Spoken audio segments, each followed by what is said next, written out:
What's going on, everybody? John Eads here inside our WAFB studios. Another episode of Game Time with John Eads, and we're talking LSU baseball because opening day is just a couple days away, depending on when you're listening to this. It's on Friday, Valentine's Day, the long-awaited opener, LSU and Purdue-Fort Wayne, a 3-game home series in the box to kick off the 2025 baseball season. I'm here with Koki Riley. You've heard the name, you've read the name, you've seen the name, and here's the face. If you haven't seen it yet, he's the beat writer of LSU Baseball for The Advocate. I appreciate you coming down today, Koki. Yeah, thanks for having me on, man. Of course, been seeing you quite a bit around the box. Preseason is 3 weeks in. There is no week 4 because that's the first week of the season coming up here.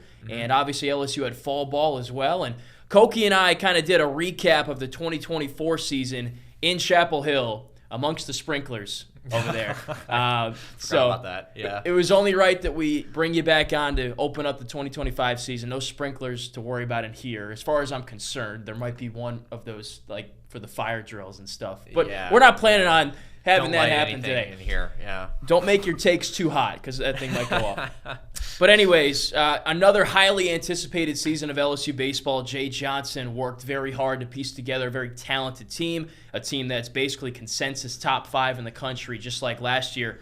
Entering the season, you've seen a lot of the team. You've been at a lot of these preseason scrimmages. What is the one thing that fans need to know about this particular squad if they haven't paid attention at all to this point? Yeah, I think they need to know that there's going to be a lot of new names and a lot of new faces on this year's team. I think they only have 12 players who played in a game last season who returned from last year. And there's a few other recognizable names who didn't really play much, if at all, last season that fans might be familiar, most notably Chase Shores, who missed all of last season due to injury. But still, like, this team was as aggressive in the portal as they ever have been before. A lot of it just had to do with all the names that they lost to the draft and otherwise with their pitchers, and that, and also wanting to develop more depth within the lineup. So that, and now you end up adding double-digit transfers, which is something they've never done under Jay Johnson before, and again, combine that with a lot of the freshmen they were able to retain from the draft. Some of those guys were unexpected players who we thought, okay, they're probably going to go off to Major League Baseball despite their commitment to LSU, and then they came to school anyway. So it's kind of a mix of those two things, and it's going to be a really, really fun season. So there are a lot of transfers. You look up and down the roster. I've said this before. Fans going to their first game are going to be like, who are these guys and what school is that? UC San Diego? Never heard of that one. Who are the handful of the most impactful transfers you think LSU will have this year? Guys that will come in and make an impact starting on Friday against Purdue-Fort Wayne. Yeah, it's a good question. I think on the pitching side, you're looking at two names in particular. You're looking at Anthony Ianson, the UC San Diego transfer, as you just mentioned, and then Connor Ware is a junior college transfer. Ianson was kind of a big name coming out of the portal. He pitched for the U.S. Collegiate National Team. He had like a 3.2 ERA this past season at UC San Diego. Really good numbers, and I think Tennessee was looking at him through the portal as well. So he was a kind of a hot commodity, and there's a really good chance that he's going to be in the rotation. We don't know that for sure yet. We're going to find out on Wednesday, hopefully. So that's a name definitely keep an eye out for. And then not Anthony Ianson, excuse me, I just talked about him. But then Connor Ware, the left-hander to junior college transfer. He's a less heralded guy because he comes from the junior college ranks, but from just watching him pitch and some of the conversations that I've had, this is a player who was talented enough to be drafted in last year's draft, but injuries really limited his sample size in junior college ball, which is why he's here at LSU for another season. So those are two guys definitely to keep an eye out for, at least on the pitching side. And then offensively, Chris Stanfield has really stepped up. Auburn transfer, I think he's the lone SEC transfer that they added this offseason. Him and Daniel Dickinson transfer from Utah Valley State. Those are kind of the two big names on the hitting side to keep an eye out for. Dickinson's a second baseman. I think he had like 360 last year at Utah Valley. He was a third-team preseason All-American, I think, with D1 baseball. And then Stanfield has really improved and was really good this preseason and pretty good in the fall as well. And he's a really good athlete. He's probably going to be the starting center fielder for this team, at least in some capacity. And, those are definitely the two hitters to keep an eye out for at least. And then expect Dickinson probably to play second because Milam's moving over to shortstop. Braswell's kicking over to third base, at least to start the season. And then Danny Dickinson, maybe Tanner Reeves, another guy, JUCO guy, has been getting a little bit of time at second base. Good names there. Appreciate that. And then you mentioned that freshman class. 3-4 of the top guys probably could be playing in the minor league systems right now. William Schmidt from Catholic High, Cade Arambidi from Texas, who was listed as like the top catcher, I think, out of high school on MLB.com in terms of the draft. One or two, Casey, yeah, like he's up there. Kason Evans, one of the top pitchers in the country as a recruit. And then, of course, Derek Curiel, a guy that's probably looked the best out of all of them in the fall and in the preseason. How rare is it to get this collection of top-heavy freshman talent on campus as opposed to them getting away to the pros, the minor leagues? Yeah, they've gotten the Evanses, the Maverick Rizzies, who's another one. He's a fresh. He's from Massachusetts, a high school kid. He had some interest in the draft as well. A guy like him, a guy like Evans, even a guy like Curiel or Aaron Beatty. You hope you get maybe one of them. But I think the Schmidt edition is the thing that kind of takes this over the top. Schmidt is arguably the highest-ranked high school recruit who's ever come to campus. And we said that last year with Cam Johnson as well. But I think Schmidt's profile as a recruit was even higher coming out of high school. And I mean, you're talking about a guy who's one of the best curveballs you're going to see from a kid at that age, to go along with a fastball that's in the mid-90s. And he's, for the most part, thrown strikes this preseason as well. So I don't think that's going to be much of an issue. Like as you said, like it's really rare to add all those guys together, and then when you add in a guy like Schmidt, it becomes beyond exceedingly rare. Like one of the most talented freshman classes maybe we've seen in program history, and it's hard to argue that there's any other freshman class in the country that even stacks up to this one, just given how I guess fortunate they were to get all these guys to come to school. Yeah, D1 Baseball listed it as the #1 impact freshman class, as in they expect a lot of these top freshmen to actually make impacts on the 2025 team this year. You mentioned Cam Johnson. He's now at Oklahoma. Schmidt grew up apparently just a quarter mile from the mound at LSU. Catholic. So yeah. I wouldn't expect him to be transferring out anytime soon. And do most of these guys have 3 years, or is it some of them have 2 based on their birthday in terms of draft eligibility? Great question. Based on my understanding, I think all these guys we mentioned have 3. I'm pretty sure. I'm not 100% sure on that, though. Okay. I have to double check that. But again, really good question. It's not like, well, it was interesting, like the class, like the big freshman class they had 2 years ago, the Jared Jones, the Brady Neal, Paxton Kling class, that class had a lot of 2 years. And Kate Anderson from this past year's class is a 2-year. So, you'll see that happen, and probably a little bit more often than you think with some of these, with some of these like high school guys that are coming up, because they realize, hey, I can put my name back in the ring in 2 years instead of 3, so I'm not really risking as much if I'm going to college, financially, potentially, you know what I mean? So, like, there is a logic to it. I'm not saying that's what they all are trying to do or tried to do, but it does kind of make sense if you think about it in those terms a little bit. Whether it's 2 years, whether it's 3, I think LSU fans are glad to just have 1 for those collection of guys, because they could easily be in some kind of a system right now, already been drafted, and have millions of dollars in their bank account. But perhaps that will come 3 years down the line, and they're participating in LSU's minor league system, as Jay Johnson kind of calls it. Last thing on the freshmen, which of the top guys do you expect to make the biggest impact this year? I think right now Curiel's probably at the top of that list. I did a lineup projection that came out on Monday, and I had him leading off because I just felt okay. Huh. Yeah, a little teaser. But I just felt like he was the most consistent guy that they had throughout this preseason, and in the fall he really excelled, and you can tell that he's added some weight. They said he's added more than 10 pounds, but you can see it on the field this preseason compared to the fall, when it looked like it was no offense to him, it looked like it was he was a string bean out there. But now he's added a little bit of bulk. He had a home run this past weekend as well.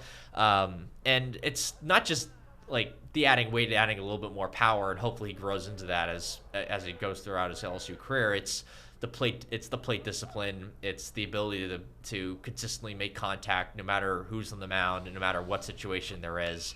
And yeah, there's just a polish to him at the plate, especially, that you just don't really see from a freshman. And he's really earned the right to at least be in the starting lineup. And it kind of makes sense to have him at the top of the order, given how well he's not only put the ball in play, but just gotten on base in general. Like he's not swinging at bad pitches to make contact, So that's just a really, really good sign to see. And then when he gets on base, he's someone that's difficult to get off the bases unless he scores, because he steals well, he runs well, very mentally savvy player. Jay Johnson said he's the number 1 QAB guy on their team. He mentioned it's just a freshman. I mean, it's just crazy. So yeah, number 6, Derek Curiel, certainly a name you need to know. He'll probably be in the opening day roster. I want to ask what your lineup is. I know it's behind a paywall. We'll get into that. Before that, though, if you're comfortable sharing it, we've done preseason intel observations for weeks 1, 2, and, we haven't done 3 yet. That's what I was going to ask you about, as well as the fall. So check those out on our playlist if you missed them. This past weekend scrimmages, I know Sunday was only 3 innings. Mm-hmm. What were your big takeaways, if any? The offense started to wake up. And they really got to almost whoever was on the mound, especially on, I think it was Saturday. They were really hitting the cover off the ball, despite the fact that LSU had some of their better pitchers in the game. The one guy they haven't really gotten to really at all is Cade Anderson.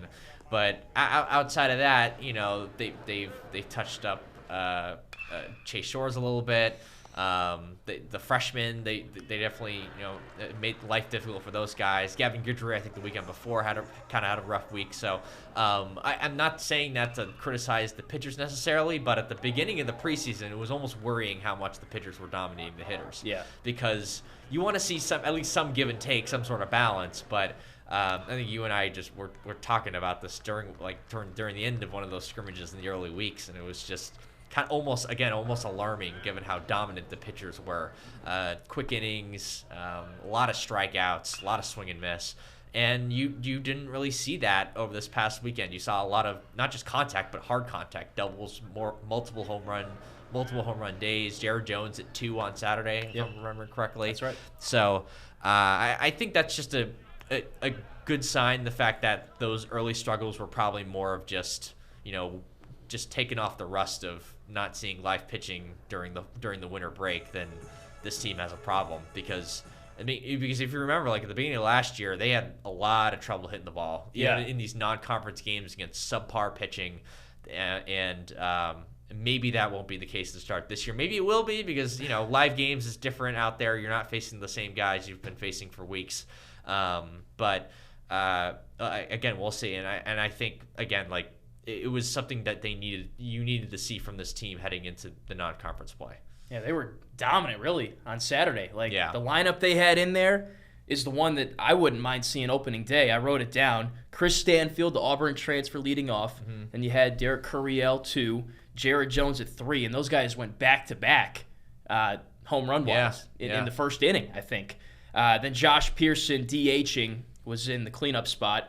Daniel Dickinson, Jake Brown, Luis Hernandez, the Indiana State transfer catcher, Stephen Milam, switch hitter, and then Michael Braswell III rounding things out. You'll notice that's all right, left, and so on and so forth. You like that? Yeah, absolutely. And I think Jay Johnson likes to play to matchups, and he likes to not be matched up as much, right? So that means going left, right. So if you put like 3 lefties in a row or 3 righties in a row, it's easier for a team to counteract that with the bullpen, right? And just having that lineup versatility, which is something that they kind of lacked last season, Jay Johnson has talked about quite a bit. I think that lineup kind of shows that they do have more versatility, and you're not even including, and they have more lefties off the bench. They have more potential righties off the bench. Like Ethan Fry was the guy who started against a lot of lefties last season, for example. Ashton Larson is another lefty that they can slide in there in a potential pitch hit situation if that lineup that you lined out is their lineup, or at least those are the 9 starters.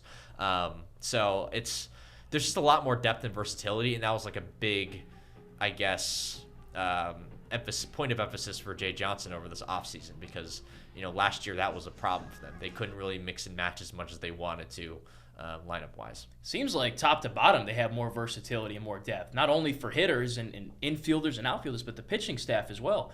This seems like a very deep team that's going to have a lot of contributors. Is that kind of your takeaway? Yeah, I think the pitching staff is pretty deep. Last year, I think we went into last year thinking that, it's deeper than the year before, and they're going to be able to survive some of these injuries, and that ended up kind of being the case, but also kind of not being the case. At least at the start SEC play, it wasn't the case.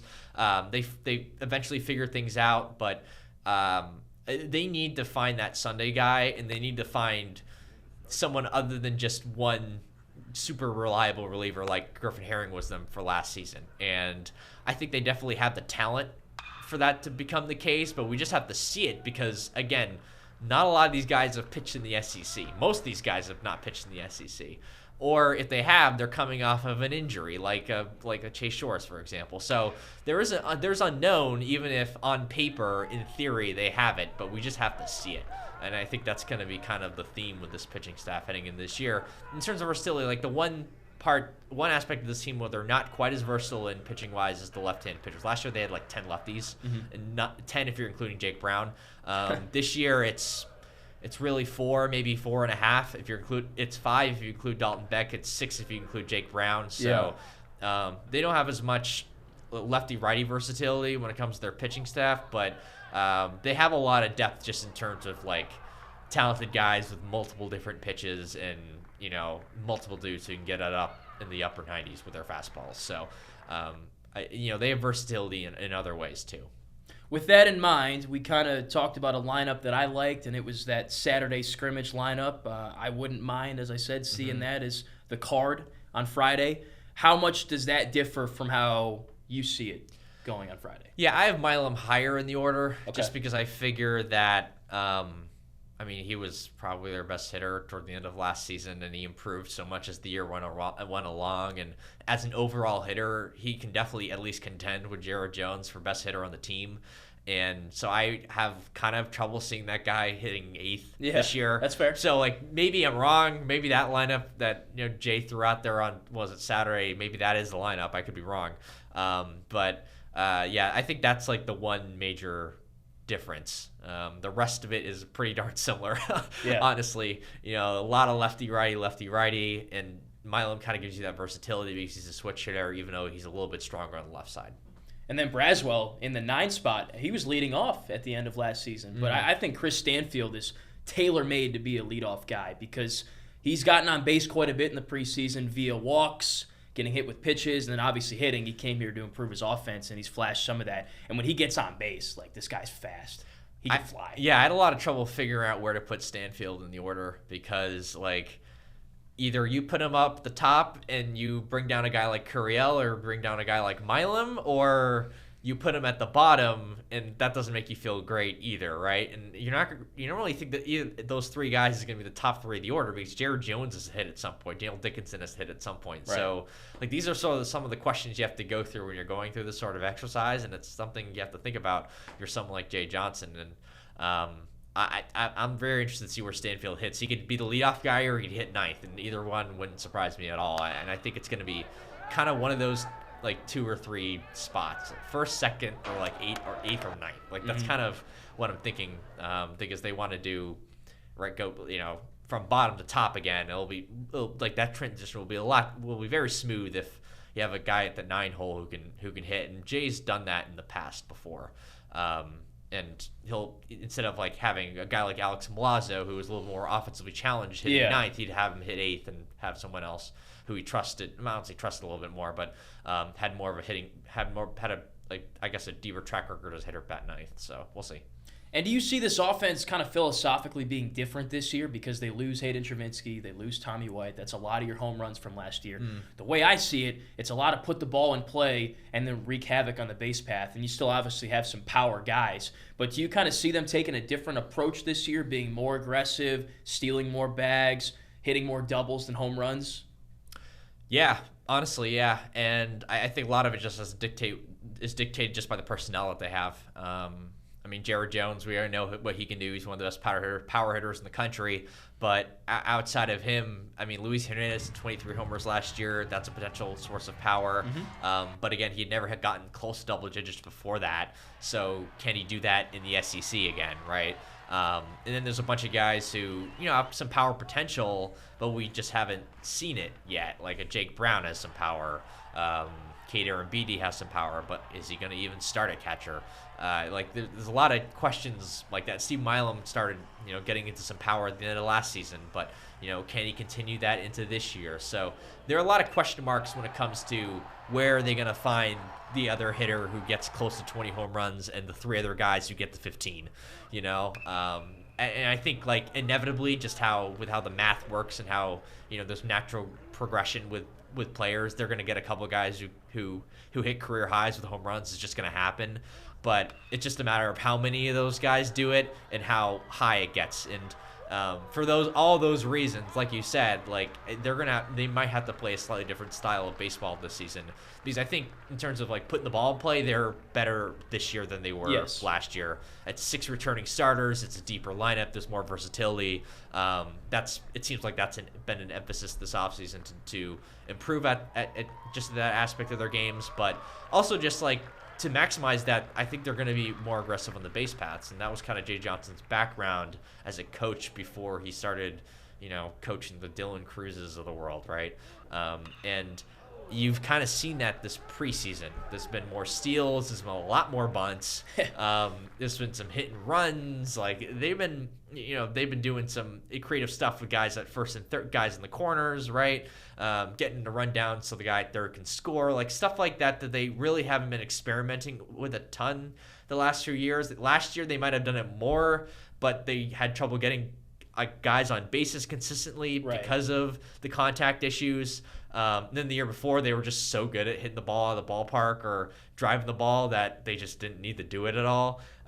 Closer to an elite major league offense, honestly.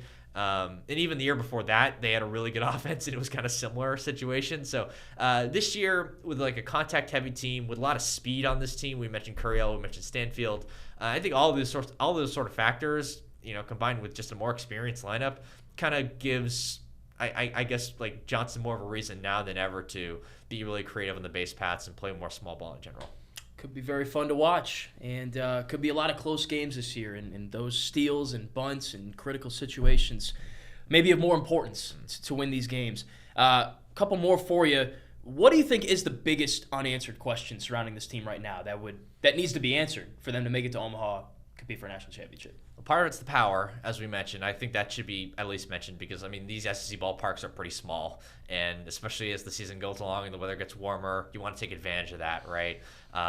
And the box play is really small when it gets hotter outside, and I think a lot of LSU fans would agree with that. So I think that's a question, and I think the other question it would just be, how does the catching situation turn out defensively more than anything else? I think offensively they have plenty of potential there, arguably more potential than they've had the last couple of years, depending on your thoughts on the Brady Neal experience. But between Aaron Beatty could be your catcher of the future. That's great. Luis Hernandez is a veteran guy. Not Dalton Beck. Eddie Yamin is a veteran guy. And then Blaze Priester is a veteran JUCO transfer. But the problem is those guys have combined 0 innings of experience catching in the SEC. Right. And even the veterans that they brought in, besides Yamin and Hernandez, I think combined, I don't think they even caught 10 games combined last season. And Priester was an everyday catcher in the junior college level, but it was also the junior college level. So it's just it's going to be a big leap for these guys to, I don't want to say even they're going to be able to catch the ball, right? Because they're catchers, obviously. But it's about, stamina through a game and the intensity of the SEC and, making sure you're keeping pitches in front of you and just managing the game as a catcher has to do. And given that the SEC is basically, it's single A baseball. It's high single A baseball. It's not your average college baseball. So it's just the level of it and the intensity of it. It's a little bit scary if you think about it a little bit, just given the lack of experience they have back there. But they have the talent to do it, but again, it's a wait and see. That's a lot. That's what a lot of this team, honestly, because they have so many new pieces. Right. It's a wait and see. Like Cade Anderson as potentially the staff ace. That's a wait and see. He was a reliever in a lot of key moments last season and got better as the year along. But can that continue in the next season? I'm not saying these guys don't have the talent to do it. They definitely do. They're a top 5 team in the country for a reason, and if you look at their roster, that they deserve that. But the problem, not the problem, but the thing is that that's on paper. We haven't seen a lot of these guys do it out there, except for the 6 or 7 guys who are coming back in the lineup. Yeah, that's why they play the games, right? I mean, on paper, your vacancies are filled. You're replacing the runs here and there, but you actually got to go out and do it now. And I think last year, it was kind of similar. We didn't see that until late in the season. Like on paper, we were like, yep, Travinsky's going to do that. Tommy White's going to do that. And then it just didn't really click. And then it finally did. Almost too late. Not quite too late. So you hope that clicks sooner this year. With that in mind, the schedule last year was tough, at least in terms of the pre-conference, the non-conference, and getting into conference play. Do you like how it sets up this year? Yeah. And I got it right here if you need to reference. I'm glad you just have it. Well, the non-conference play, as they've usually had in the years that I've been here, at least, and since Jay Johnson's gotten here, it's not that difficult. Like they should be able to get out of the non-conference with only a couple of losses. I think if last year's team got through it with 2 losses, I believe, and those games weren't always pretty. It's just the pitching dominated those games, and even though they had trouble hitting the ball. And then when conference play started, all of a sudden things got really, really tough for them. But I think the difference between this year and last year is that their tougher games this year are in the second half of conference play, and compared to last year when it was in the first half of conference play. So, I mean, the schedule's right here, but they start out the year 3-game series against Missouri. That is, no offense to Missouri, they're probably the weakest team in the conference by a very healthy margin. No player on the team they didn't have a single player make a preseason all SEC team. And then after that, they're at Texas. That's not going to be easy, but it's winnable. Yeah, but it's very winnable. And then it's home against Mississippi State. They've had trouble with Mississippi State the last 2 years now, but I'd say on paper it's very winnable, especially when you're at home. Yeah. And then they go to Oklahoma.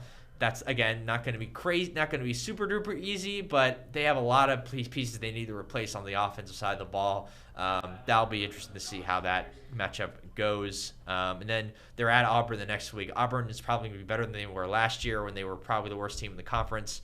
But at the same time, those are series that you should win. Like, they're going to be the favorite in pretty much all of these series. Not saying they're going to win all of them. They're probably not. The SEC is too tough for that. Yeah. But if they can get through it, get through those first 15 games with, 9, maybe 10 wins, I think that's kind of a good goal to have. And then the back half is when things get tougher. I mean, Alabama isn't terribly hard. That's kind of on the level in Auburn or in Oklahoma, middle to lower of the pack of the SEC. But then things, again, get really, really tough. It's Tennessee, which is the top 5 team in the country, the defending national champions. That series is here, but it's still going to be tough. Then you're at Texas A&M, which might be the only series of the year where you're not going to be the favorite, because Texas A&M probably is the best roster in the country, if we're being really honest here. J.C. Laviolette, probably the favorite to win Golden Spikes Player of the Year award. They're bringing back a lot of the team that made the National Championship Series last year. That's on the road. Then they come back home, and it's Arkansas, another top 5 team. Yep. So that's a murderer's row for 3 straight weeks. And then it's then to finish off the year, it's at South Carolina, which is going to be there. Oh yeah, that's going to be a lot of fun. A lot of storylines there, obviously, with Paul Maneri taking over the reins. But I don't think that roster is quite as strong as it was last year either. So I think overall the schedule is probably a little bit lighter than it was last season, but it's not easy. And a couple of these teams that we mentioned as at least more middle of the pack SEC teams, a couple of those, at least one of them is going to jump up to the top of the pack, right? Because they don't play the season on paper, so. It's not going to be an easy schedule by any means. Never is. And as we saw, like Mississippi State last year, perfect example of this, right? Mississippi State didn't even make the SEC tournament 2 years ago. And then we go into last season feeling like, oh, okay, they need to win this series. It's an easy series, even if it's on the road, because they have this gauntlet coming up, with the Florida, Vanderbilt, you remember the Arkansas, Tennessee 4-series gauntlet. And we just figured that they would go to Mississippi State, win the series, and then they'll put themselves on a good foot heading into this tough stretch of play. And then they lost that series, and Mississippi State ended up being much better than what anyone thought they'd be, and they almost hosted a regional. So you can't take anyone for granted, really, on the schedule, except for, I guess, I hate Missouri. to say this, probably Missouri. Yeah. But, I think the rest of this is it's going to be very fun regardless, though. Yeah, I think the hope is that by the time you're playing these tougher teams, your Tennessees, your A&Ms, your Arkansas, you're playing your best baseball. And you probably should be at that point in the season, late April, early May, because you're thinking about Hoover, you're thinking about the NCAA tournament. Yeah. So it's kind of flip-flopped in that way. You can kind of take your lumps and learn while also win at the beginning. Yeah, that's exactly what happened, what they did last year, right? I mean, they had to put on the burners in the second half of SEC play. They were 3-12 in SEC play, which is a stat that I still can't believe was a thing, but it happened. It was. And they were able to they were out of they weren't even going to make the SEC tournament at that point. And then you knew the schedule was going to get lighter in the second half, and they were probably going to get into Hoover. But either way, they still had to turn on the burners to not just get into Hoover, but to even be like a tournament contender, and then they had to keep on winning those games in the SEC tournament. So, I don't know. This team has done it both ways. When they won the title that year, I think they were like a 500 team in the second half of conference play, and people were worried, and they got out of the SEC tournament early, and then they turned on the burners once the regionals started. So, at some point, you're going to have to turn on the burners in the second half of the year, but they've done it both ways, and it's worked either way. You just have to play great baseball at some point, to put yourself in a good position to get to Omaha. So, we'll see. Two waves, turn the corner at one point, and then you hopefully turn it again when you need to be playing your best, when the season actually really matters, and Hoover, and then the NCAA tournament. So with that said, final question here, and then if you have anything to add, I feel like you've said a lot of what you've been thinking to this point. Asking you now, and then we'll circle back to this at the appropriate time, is this a team that will end up in Omaha? They should. There's no reason why they can't. Just if you look at the team on paper, again, like we've said, with the amount of freshman talent that they have coming in, with probably at least a top 5 transfer class coming in, they don't have as much returning talent as maybe you'd want or you'd ideally want. It's not Texas A&M levels of, bringing back 8 starters and then your best starter decides not to sign with the Angels despite getting picked in the 3rd round. But it's still a pretty darn good situation. And if you're this talented and you have the expectations that you have at LSU, you should make Omaha every single year. At least that should be the expectation every single year. And I don't think I'm putting words in their mouths when I'm saying that. I think they would. I think everyone on the staff and every player would agree with me if I said that. So since that's the expectation and since that's what the roster looks like, at least on paper, and kind of what we've seen even in the preseason in the fall, I don't think I'm going out on a limb and predicting that. So. I don't think it's too hot takey either. I mean, Jay pretty much never sleeps, and he's been putting this roster together in the wee hours of the morning, and really since the Chapel Hill Regional ended, and his goal, his obsession every year is getting to Omaha. So I think he's going to be having those guys playing their best baseball at the right time, just like he did last year, and shoot, that team, which was 3-12 in the SEC at one point, and maybe wasn't even going to make the tournament, was 1 out away from hosting a super regional, and then they probably would have won that.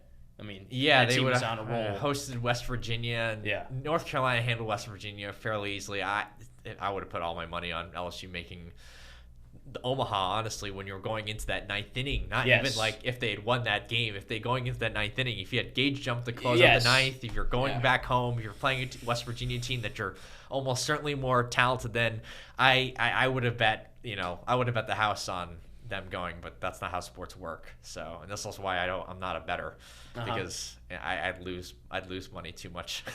Right. Even as much as I know, I'd lose too much money. Because in that situation, I think anyone would agree with me. Like, I'm with you. Yeah, like it just felt like it was like, oh wow, I guess I'm going to Omaha again. I thought it was destiny. I was in the tunnel there with my camera, ready to run out and get the celebration. And oh man. Then I forget who it was. Maybe it was Vance Honeycutt slaps the game-tying RBI, and then we go to extras, and then the rest is history. So that was what a game! Brutal. What a regional! It was great time. Yeah. That's why I'm so excited for baseball. Some of my fondest memories in the year and a half that I've been here are baseball related. So I can't wait to see what other memories we're going to make this year. Same here. I'd say hopefully, probably maybe even most of them for me. Yeah. Makes sense. Before we wrap up, anything else you'd like to add? We covered a lot of it. There's probably things we couldn't cover, but we got Chuck sitting back there working hard for us. I don't want to keep him in here all day. I'm sure we'll talk again. Yeah, for sure. Their outfield's really deep, so keep that in mind. If a guy isn't starting and you don't expect him to start, then it's probably not because he's not playing well. It's probably just because they have a lot of outfielders, a lot of different options. Like DH is going to be kind of like a rotating thing this year. Yeah, I think so too. Yep. And then, Steven Milam looks like he's going to be the shortstop for sure. So that'll be really interesting to see how he handles that defensive transition with Michael Braswell, last year's shortstop, moving to third base. So I feel like we should just mention that defensively, at least. Yeah. A lot of options, a lot of depth, a lot of versatility. I think it's a great team, and I'm not letting you jump off this diving board alone. I'm going in after you. I also think this team will be in Omaha. So if this ends up on being, on old takes exposed or cold takes, I don't think it's going to be. I'll go in with you. Not a solo trip. So thanks for the time. I appreciate it. Tell the folks where they can see your work if they don't already know, and keep up with you during baseball season. Yeah, obviously. Thanks for having me on again. But yeah, you can catch all my work on NOLA.com or The Advocate or the Lions Times-Picayune, depending on where you live or what you look at. I'm also on Twitter at Koki Riley. So yeah, you can catch me on all that stuff. We also have the LSU Sports Insider podcast, and we'll have another episode come out probably around the time this comes out too. So yeah. So it's all. Can't wait for the season to start. Yeah, me too. I highly suggest you follow and keep up with Koki. He knows a lot more about baseball than I do. I've learned a lot just by having conversations. This guy with knows him. a lot. Yeah. You know way more than me, and probably a lot of what I've learned has come from you. So I appreciate that, and we'll continue to do some coverage together. And like you said, excited for baseball season. I think a lot of Tiger fans out there sharing those sentiments. And hopefully for everybody, it's a trip to Omaha, another Jello shot competition perhaps. Not that I'm partaking, but for everybody else out there to enjoy. And yeah, a lot of good memories. Let's have a good year, right? Yeah.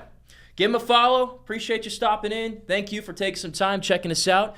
We'll be with you all throughout baseball season, and we're looking forward to the 2025 LSU Tigers.